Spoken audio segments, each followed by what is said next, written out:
Thank you.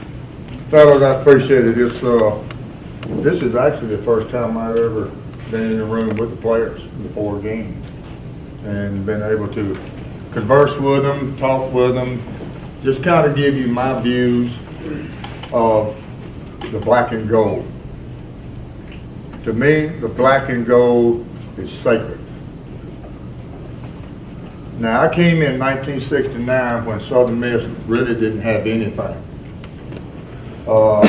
Got a new coach, P.W. Underwood, who is no longer with us. They had a vision to build Southern Miss to a caliber of competitiveness, being able to compete with anybody, regardless of their size, their rank, or whatever. And I came from a little town in Thompson, Georgia, where everybody knew everybody. And I'm pretty sure the majority of you come from small towns where everybody knows everybody. You're a part of the community. And when I got to Southern in '69 and visited Southern, now I had a chance to go to Georgia. I had a chance to go to Alabama. Of course, I got letters from everybody. But those two pretty much stood out. The University of Georgia, I only lived 1 hour from Athens, Georgia. Of course, Alabama, at that time, they had the great Bear Bryant as the head coach. And I visited those two schools. I spent more time at Georgia than I did going anywhere else. Because back in those days, you can visit any school as many times as you wanted to, or they would allow you to. Now you're pretty well, clamped down. You can only have one visit maybe. But Alabama was pretty much what I was leaning to until Bear Bryant said one thing to me. He said, "Son, if you come to Alabama, you would never get your jersey or your uniform dirty." And I turned to Bear and I said, "Bear, I appreciate that, but that's the wrong thing to say to me. I'm a player. I want to play. I want to be a part of a unit. I want to be a part of an organization that grows together, play together, win together, lose together. I want to be a part of that." So I came to Southern and I visited, and I was very relaxed. I was very impressed with it. I not only was impressed with Coach Underwood's ideas, I was impressed with Dr. McCain, who was the president of the university then. I was very impressed with Reed Green, who was the AD at that time. I wanted to be a part of growth. My background, my dad was a contractor. We build things. You dig a foundation, you pour the concrete, you start laying the block, you start putting the framing up. You work on that frame and that building to build it solid. That's what Southern Miss had a vision of doing.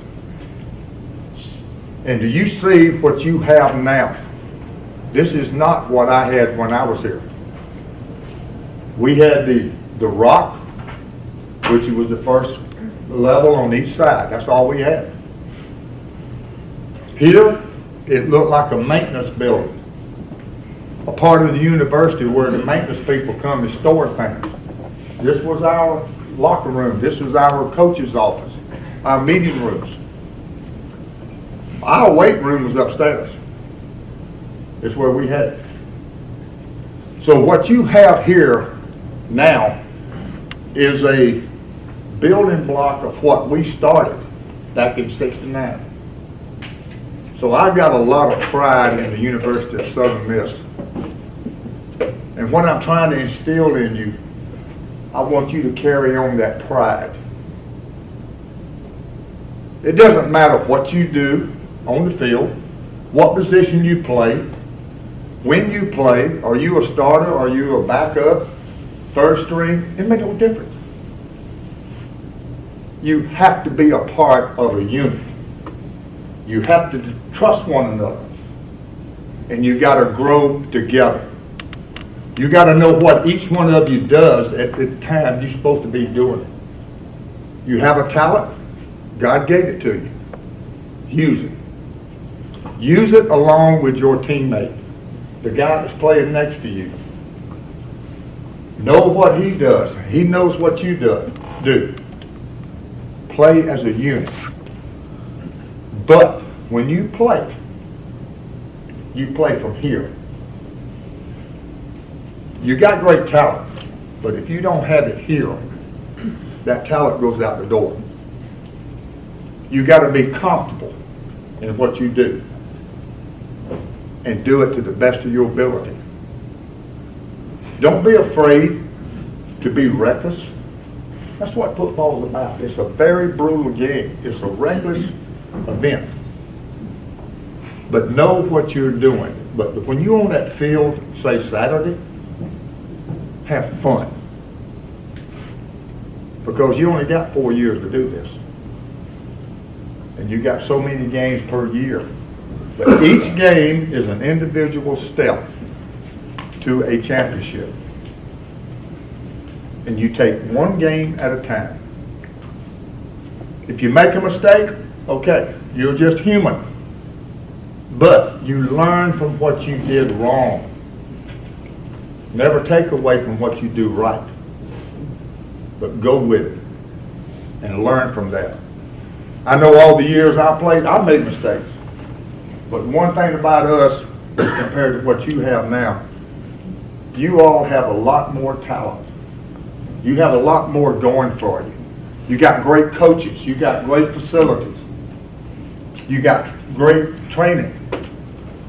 We didn't have a lot of that. We didn't have the weights. We didn't have the being taken care of the way you are now. And sometimes we get kind of relaxed. We get, okay, they'll take care of us. You have to take care of yourselves, fellas. And I am very proud of every one of y'all over the last few years. I know it's been a rough road. It's been a hard road. But if you'll stick together and you use your talent the way God gave it to you, and you play along with your teammates, know what each one of you does, what you're supposed to be, you know your assignments, you study, you take the films and you look at it. It doesn't matter who you're playing. Every time you walk on that field and you line up against, it doesn't matter. You are just as good as the guy in front of you. Now, if you get in your mind, he's better than I am, he's bigger than I am, you're going to get beat. You play your technique, your fundamentals, and you control it. That's the way you do it. That's the way I learned. But I trust the guys I was playing with. And I never let them down. I took care of them, they took care of me.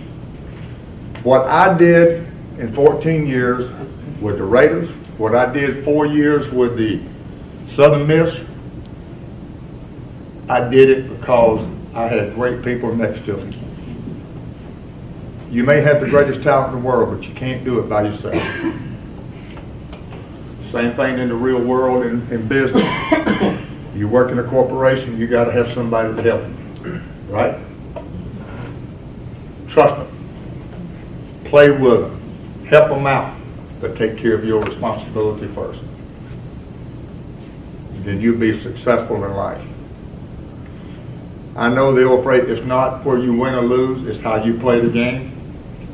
If you walk off that field and you feel comfortable with what you've done, you feel good about that I did everything I could to get a win, you don't have anything to feel sorry about. But if you walk off that field down on yourself, then you need to work a little bit harder. That's what it takes. And Saturday, what's going to transpire, and I'm sure he already knows it, 44 has been retired since 1973. It's never been worn out here on this field. But come Saturday, 44 is coming out of retirement. And it's gonna be worn by Nick. Where's Nick? Come in, Nick.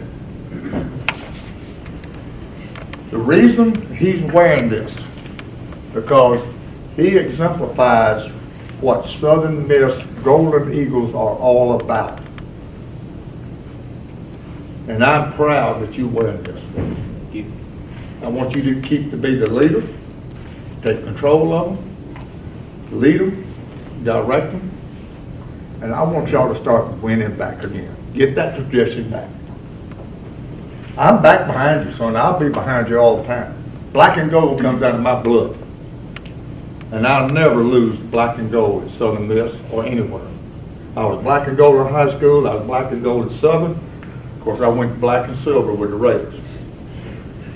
But it's something you got to be proud of, and you got to hold that tradition. Okay? Wear it proud. Yes, sir. Play proud. Thank you. Okay, cool.